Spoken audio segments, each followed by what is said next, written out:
When you touch God, you will find 4 things, and these 4 things are the things that dictate the motion in the courts of heaven. The first is the wrath of God. The wrath of God is what keeps the justice system of heaven. It is in the context of the wrath of God that he says the wages of sin is death. It doesn't matter who you are. If you sin, you must die. The second thing you will find is the love of God.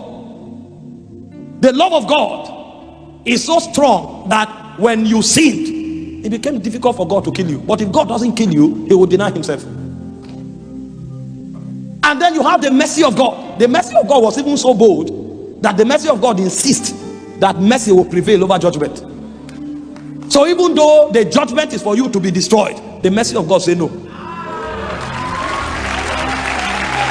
Now, technically speaking, God is in a fix, because his wrath insists that you are destroyed, and his mercy says you will not be destroyed, and his love is looking for a way to save you. And so the equation had to be balanced in the throne room so that justice and equity can be upheld, in order for God to be able to bring a witness that will preserve you. And so what God did was that he created a wisdom, because the balance in the realm of God is wisdom, and God is the oldest of all spirits, so he's wiser than all of them. So even though this dominion caused man to rebel, what God did was that he went into the studio of eternity and he took off the garment of divinity and he put upon himself the garment of a man.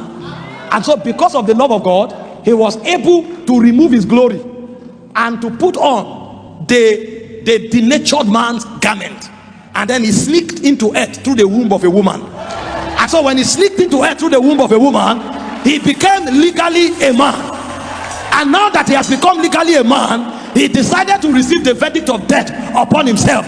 So God became a man and God died. Now that God has died, the wrath of God has been satisfied.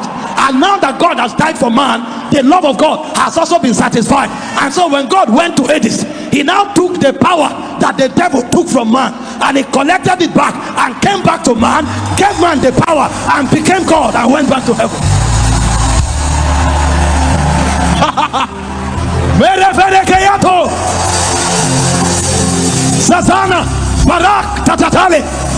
We are not without a witness. The reason is because the love of God has us secured.